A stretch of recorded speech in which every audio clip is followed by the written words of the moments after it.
Morning, everybody. Happy Friday. No, market continues with this crazy price action. That rally yesterday and then falling apart as it did. Um,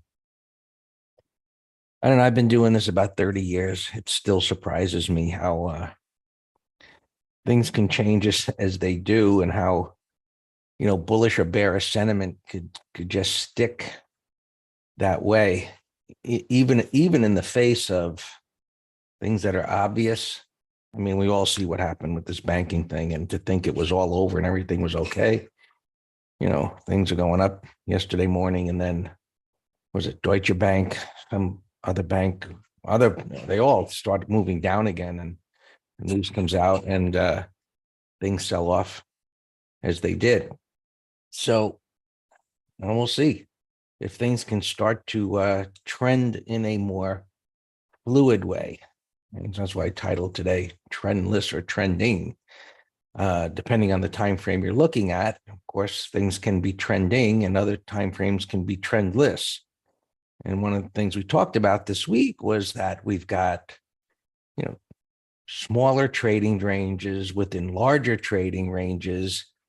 And so for those that are new to the market, see, you might think, man, why would I ever get involved in this trading thing if this is the way the market is? Well, the market isn't always this way. And of course, depends on whether you're a day trader or whether you're a swing trader, but things have been quite erratic. Day trading tends to be more fluid at times, especially yesterday when things started to move. But just pointing out, this S&P spiders, while this is trending down, having so many overlapping bars and then deep retracements and tails is a very erratic market environment. That says, it breeds uncertainty. And adding to that right now is we have these tech stocks, which were well out of favor a year or so ago, and now in favor. And I think, institutions will have to throw in the towel on everything before maybe we can get a reliable type of a low. We'll see how that transpires and what happens over this weekend. That maybe some extra shoe drops where we get some downward movement. You can see this weekly chart. Yesterday we talked about this.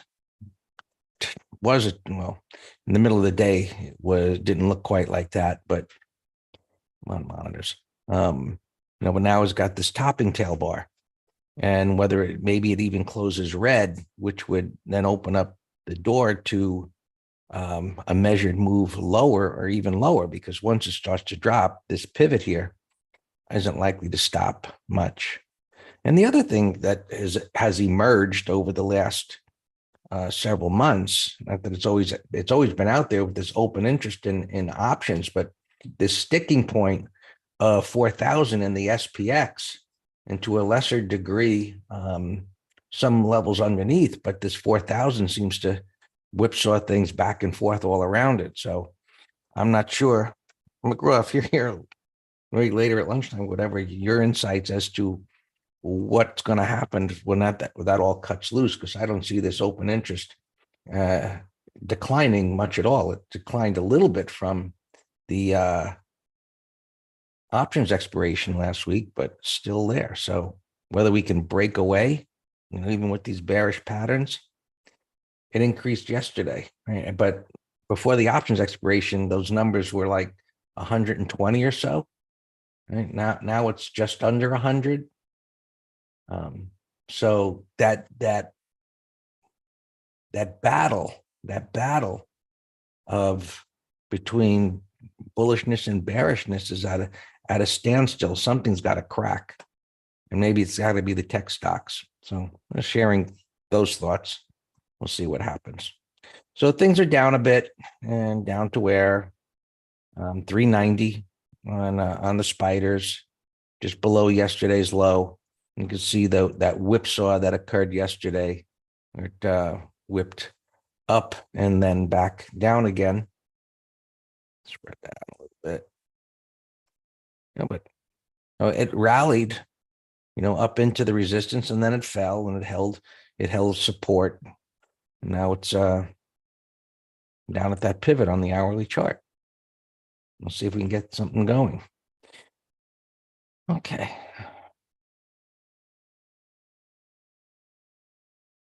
You can see the futures, all the overlapping bars that are there.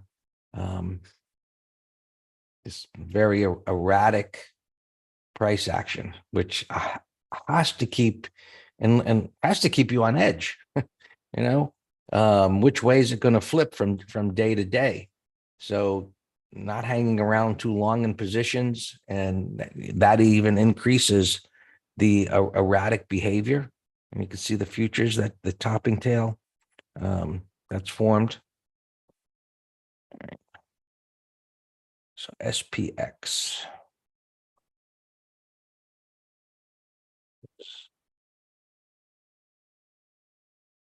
Jake's got a 38.15. What did I write? 38.15. So I've got 4,010 with a note of 4,005, depending on which way things start to move. So let's see, ranges contracted a little bit from where they were. I have to adjust this.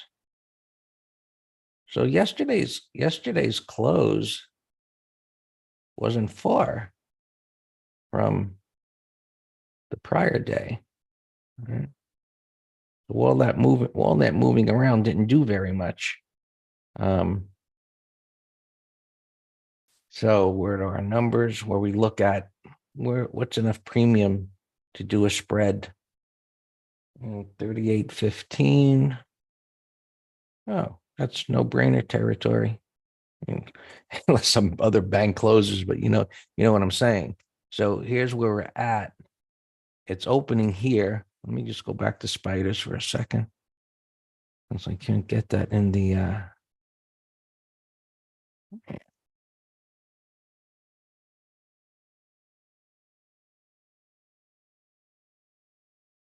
gapping just under yesterday's low. And so part of, do you go from the close or from the open as far as a move goes? So average true range measures from yesterday's close, but I want to go here and see where that puts us, even if I include the gap down. And so this is to depict the bar's range based on what the average range has been over the last several days.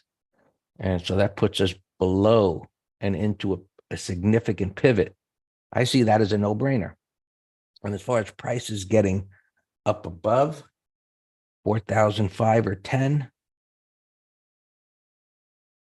gapping down here, gapping down here to get all the way back up there, I think highly unlikely. You see juice at 38.20. Yeah, dollar, unless my quotes, I don't know if they're different than yours. Yeah, there's juice at 38.20. $1.05 by $1.15 right now. 38.15, 85 by 95.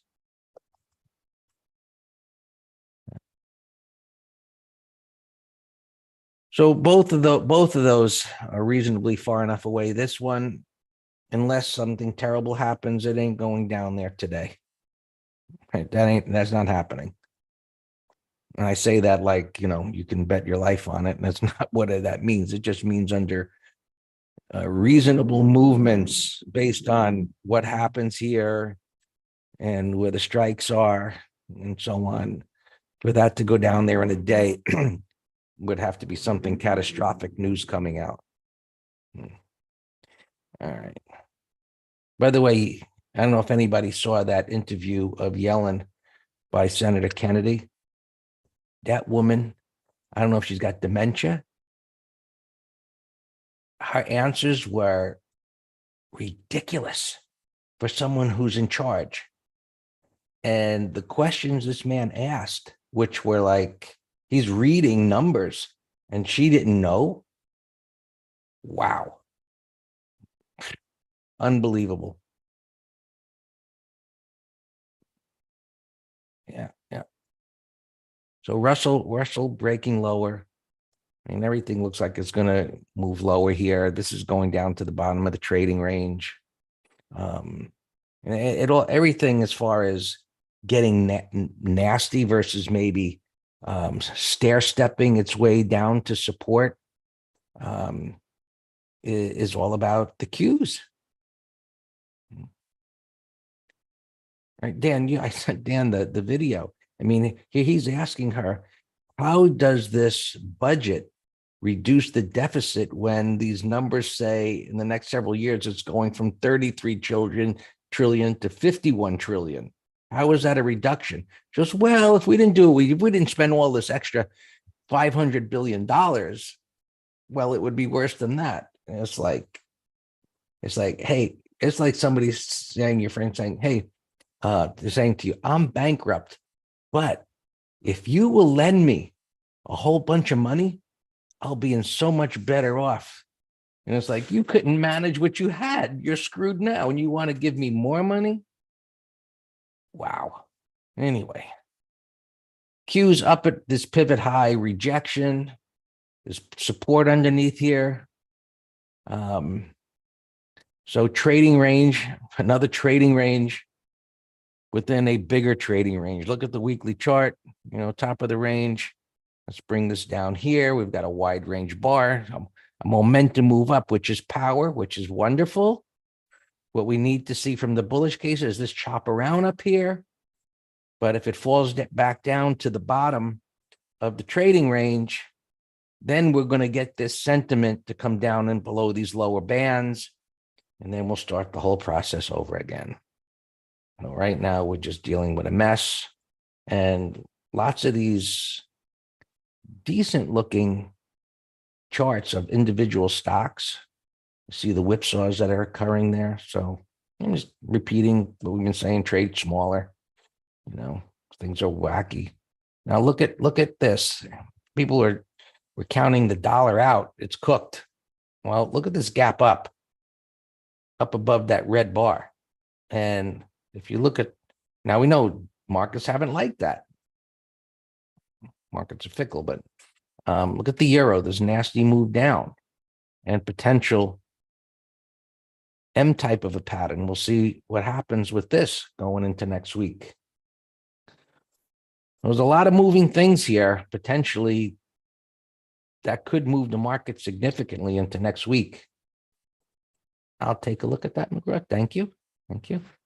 The industrials got that breakdown. So all this movement this week has done nothing to change what happened 3 weeks ago. Just a lot of noise, wackiness, and the void is just waiting below. Yeah, bonds are up, interest rates. Bonds are up? Oh, there's the 10-year whipping around here. That's down. So bonds are up. This is breaking lower. I don't see anything good happening here yet. The market has been resilient. There's no doubting that. And something's going to give, and believe me, there are bullish price action out there in tech land, but other things that are getting taken out to the woodshed. Just be open-minded and have your stop in, because if it gets ugly, you don't want to be the proverbial deer in the headlights. All right. Gold moving up. What's it do? Just hanging here today, but this was a beautiful setup. I don't know how Dan didn't jump on that. Kind of like, I don't know, Dan. I'm pulling Dan's leg here, but this was a beautiful little setup. Silver breakdown failure and just ripped higher. And this is more what I'd call schizophrenic type of price action. Like over here, this is reasonable to think, okay, let me change my point of view and consider longs. Just topping tail, red bar, back up again. There's just so much uncertainty in all markets. It's just plaguing markets this year. And, you know, crude oil, which had been chopping around there for the longest time. I'd spoken about this head and shoulders top and maybe negating it, which was like ready to move higher. And then it just cracked. Yeah, well, Jerry, and they're telling me about XLF hanging on by a thread because of the big banks, but even, this moved down. But Jerry and others, not, you talk about the regional banks. Was that KBI? I think KBI is insurers. No, KBE. I forget so many of them. KRE. Thank you. Thank you, Alex. KRE. But no matter where you look, if it was financial, it got killed. Whether it was a brokerage firm, whether it's an insurance company. So it really raises the question when you see something like Charles Schwab falling apart and, big insurers, what's out there that we haven't even been told? Why is just everybody throwing the baby out with the bathwater? Or is there something deeper going on that eventually we're going to be told? So, well, there you have it. Let me hand it over to Dan. Happy Friday. Have those stops in. Yeah.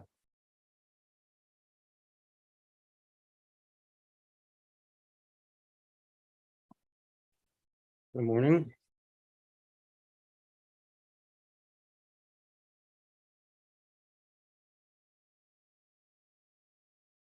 Don't have any earnings really to look at of interest. Let's just see what's on our watch list, our opens. We're still short 3. Well, here, look at this thing I just posted. And you might be thinking, what on earth are you posting a core long for? And the answer is, well, because the chart suggests it. So let's look at this, major, amazing breakout here, downside shakeout, igniting bar deep into resistance, breakout, bull flag, 180 reversal. I got the 20 and the 50. I got relative strength. I have a 180 after breakout weekly. And this thing used to be $100 and it had a new low reversal. So I gave it a half lot over this 15-minute 3 bars here, resistance, stop, big stop under here. And that's a core long. I'm watching Roku also for a core long. I got rejected with yesterday's sell-off, but that's good. Because then if I get a closing breakout here, same, Greg says same but different. It's the same bias on daily, weekly, monthly, but it's a different pattern. This would be an inverse head and shoulders breakout. Look at that monthly. This thing used to be $500. That's a core pattern to me. What I don't want to happen though is it to trigger for 1 day of strength and then the market keeps selling off. But I got the alarms and BA's at that prior low, so it's not a great swing to me, but maybe 30-minute low day trade. KGC. Yeah, I prefer, it's up a lot. I'd prefer it to go sideways a little bit more. We have 3 open shorts that right into weakness yesterday and that nasty collapse. We took a third of all 3 of them. So it's ANF, CEG, and SMG. So we're just in trail mode. This was a beautiful breakdown. Bearish consolidation. This topping tail was Greg calls it the tail, because it was a reversal but closed with a topping tail and you got a big old price away. That was a great pattern. Let's see here, a couple earnings stocks, GLNG, no pattern. I mean, the minder says it's gapping down 41 cents, but daily, weekly, monthly look lower. I mean, you all know I have this tiny little weekly, monthly here, so I can quickly see a pattern and a void. Look at this monthly chart. That's a Head and Shoulders. Closing breakdown from Head and Shoulders with a price void. So daily, weekly, monthly look lower. Oxim, this is a pattern that I like over yesterday's high. Because then, you know, deep retracement here, a bunch of topping tails ignored. So let's see, I think I'll set an alarm. Yeah, I already got it. Alarm 119. I think I did that yesterday. Yes, okay. Okay, yeah, SQM. And we went over shock patterns on here. Let's see, this is one comment just posted here. SQM up short. Yeah, definitely. I like it. The only thing I don't like is this end of day decline. So I would prefer to short a bounce. So you as of now, if you're doing it as a swing trade, the stop has to be yesterday's high. But yeah, it's a sell setup with big old range expansion and topping tail. Sure. And Netflix. You guys went over shock patterns for the breakdown failures. Absolutely.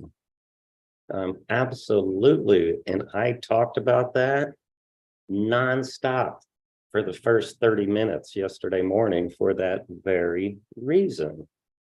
So you did a great job listening to MT Live, because I sat in the green room. I'm like, I went from a bearish bias to a bullish bias in one day, one gap, one morning. So absolutely good analysis there. All right, where was I? Shull had earnings. I see a couple prints here. Wow, if that thing's gapping at $35. This will go into my category of excessive gap. Now, excessive gap does not mean it can't go lower. What it means, I'm going to put it in a window and see if buyers are going to step up and give it a tradable pattern. So I have it here in the bottom right. On H row, I have this one in the middle chart. And the reason is I show a print here at 18. Yeah, see that there's too much resistance there. So we'll come back to it.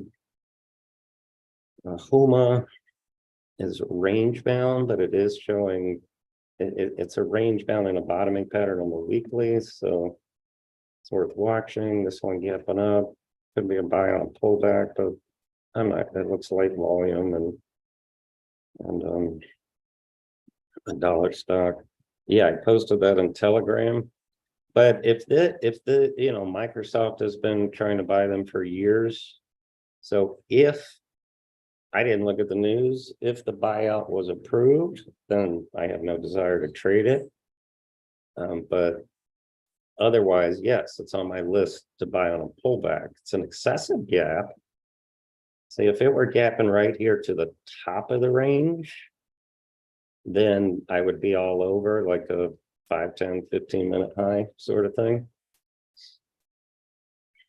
All right, Deutsche Bank, we talked about the reality of their trying to ensure their corporate bond defaults is skyrocketing for valid reasons. You know, that's bringing USB down also. This thing was at 18 bucks this morning. Look at that this morning. Just look at the prints right here. Wow, it's opening way down here after rallying to 21 bucks. Um, um, I have Costco. Dude, so John, what was the news today? You know? Costco, the reason I have this on my watch list with an alarm set at 492 is because retest, 100% retracement, if it's able to give me a closing breakout over 492, then next week we would buy it over the high or put spread. Coin got shellacked yesterday with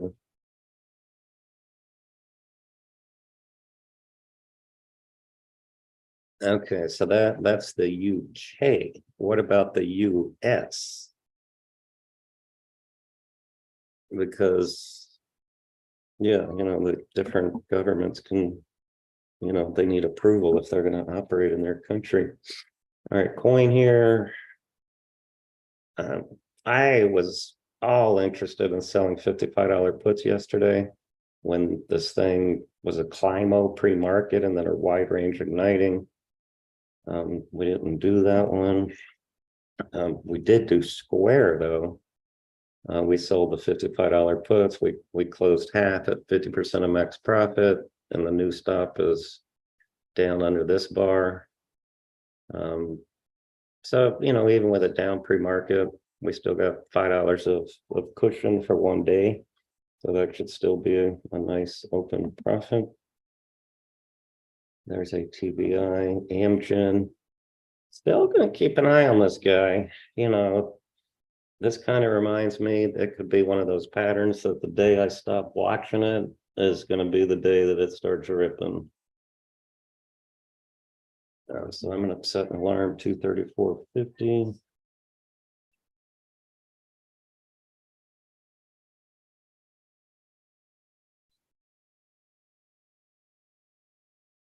Adobe. Yeah, Adobe's up $1, I see. We have a call spread on that.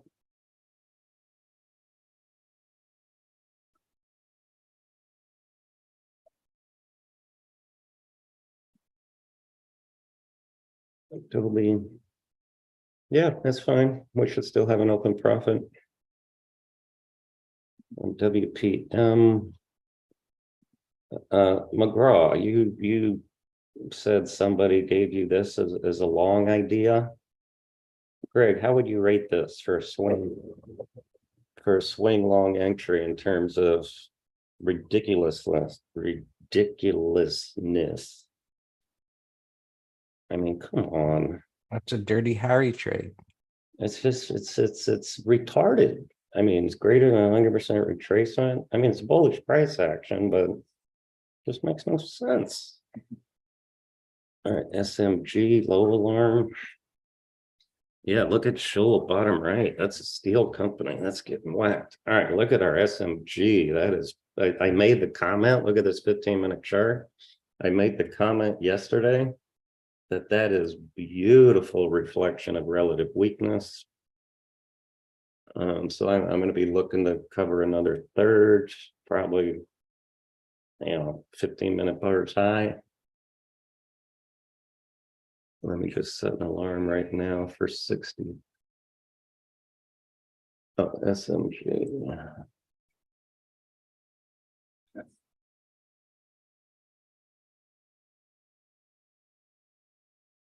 Set an alarm at $67 and I'll watch it. KRE, regional banks at the low. Set a low alarm at 65.50 just to keep a tight noose on it. That KRE looks horrible. We're in CEG. All right, so so we're down a lot now. That was we actually were in this, I think, right this bar, and it went against us, and it was dead money. And, but, you know, we just stuck with it and it didn't violate our stop and it was still bearish price action. 73.74.